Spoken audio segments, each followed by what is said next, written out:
हाँ देखिए बेटा, एंगल ऑफ फ्रिक्शन किसको बोलते हैं हम?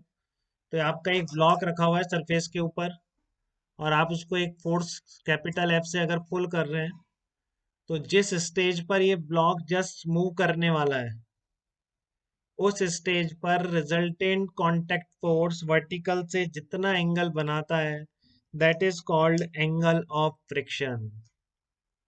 ठीक है, जब ये ब्लॉक जस्ट मूव करने वाला है सरफेस के ऊपर, तो उस इंस्टेंट पर रिजल्टेंट कांटेक्ट फोर्स कौन सा? अब दो कांटेक्ट फोर्स आ जाएंगे। जब जस्ट मूव करने वाला है तब फ्रिक्शन भी लिखना आता है आपको, मैक्सिमम होगा, कितना होगा? म्यू इंटू है। और यहाँ पर क्या आएगा? Normal reaction. तो जस्ट जब चलने वाला है तो इन दोनों का जो रिजल्टेंट फोर्स है, फ्रिक्शन और नॉर्मल रिएक्शन का, that will be called resultant contact force. तो रिजल्टेंट कांटेक्ट फोर्स वर्टिकल से जितना एंगल बनाएगा, लेमडा से डिनोट करते हैं उसको। ठीक है ना? ये इनका रिजल्टेंट कांटेक्ट फोर्स है किस स्टेज पर? When this block is just about to move. तो उस केस में ये जितना एंगल बनाएगा, here lambda is called angle of friction. Here lambda is called angle of friction. बात आ रही है आपको समझ में? जस्ट जब चलने वाला है वो, ठीक है, जस्ट अबाउट टू मूव है ब्लॉक कॉन्टेक्ट सरफेस के रिस्पेक्ट में, उस इंस्टेंट पर रिजल्टेंट फोर्स वर्टिकल से, किसका resultant force? Net contact force जो है, दो कांटेक्ट फोर्स लगते हैं। वो अपने अब तक फ्रिक्शन की अपन बात नहीं करते थे, तो केवल नॉर्मल रिएक्शन बोलते थे, बट फ्रिक्शन में एंटर करते ही हमारा रिजल्टेंट कांटेक्ट फोर्स मतलब होगा फ्रिक्शन प्लस नॉर्मल रिएक्शन का रिजल्टेंट फोर्स। ये रिजल्टेंट फोर्स जस्ट उस स्टेज पर when block is about to move vertical से अगर लेमडा एंगल बना रहा है, तो this lambda is called angle of friction. तो इसकी वैल्यू आप लिख सकते हैं बिल्कुल, अगर आपको वेक्टर एडिशन आता है तो। बताइए 10 लेमडा कितना हो जाएगा? ये दो फोर्सेज हैं, रिजल्टेंट इधर है, तो आप बता सकते हैं क्या मुझे? सुशांत आप बताइए 10 लेमडा कितना हो जाएगा? 10 lambda equal to,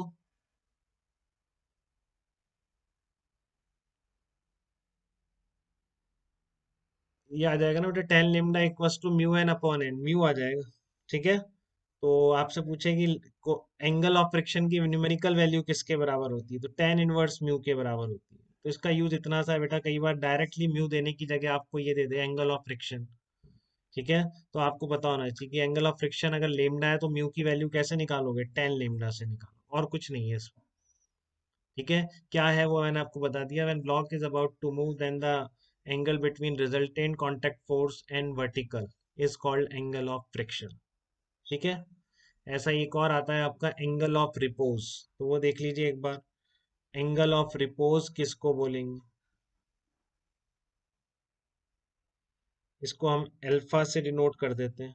numerical value आप देखेंगे दोनों की सेम आती है। एंगल ऑफ रिपोज किसको बोलते हैं? कि मान लो आपका ये इंक्लाइन इस तरह का है, इस पर एक ब्लॉक रखा हुआ है, ठीक है, तो जब ये ब्लॉक चलने वाला है, जस्ट आप इसका इंक्लाइन का एंगल चेंज करते जा रहे हैं, इसको ऐसे बढ़ाते जा रहे हैं, तो एक स्टेज आएगी जब ये ब्लॉक स्लिप कर जाएगा इस पे। ठीक है, तो जब ये ब्लॉक जस्ट स्लिप करने वाला है, उस इंस्टेंट पर इस एंगल ऑफ दिस वेज और angle of this incline plane is called angle of repose. ठीक है ना? When block is just about to move, then the angle of the incline is called angle of repose। आप लिख भी सकते हैं when block is just about to move। तो वो याद भी रखना है बेटा, वैसे भी पता होना चाहिए। when block is just about to move, then angle of inclined plane, then angle of inclined plane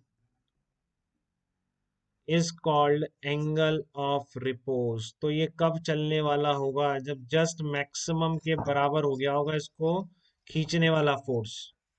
ठीक है, इसको डाउनवर्ड ले जाने वाला फोर्स जस्ट मैक्सिमम फ्रिक्शन के बराबर हो जाएगा, तब ये जस्ट चलने वाला होगा। ठीक है, तो कब हो जाएगा वो देखो आप, frictional equal to M G sine theta होता है।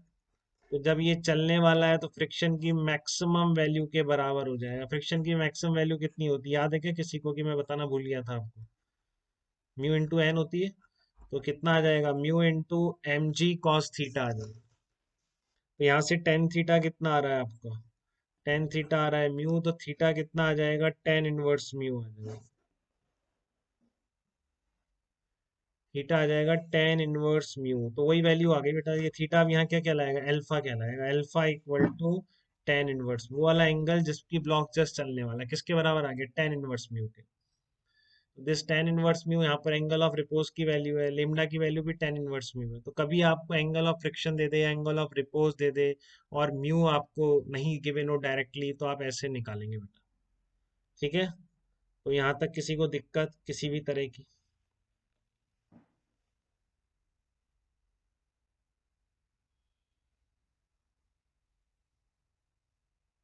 नेक्स्ट टर्न से एग्जांपल करेंगे इसके आगे अपन फ्रिक्शन के, नेक्स्ट टर्न पे पूरा फ्रिक्शन पढ़ेंगे और काफी पढ़ने की कोशिश करेंगे।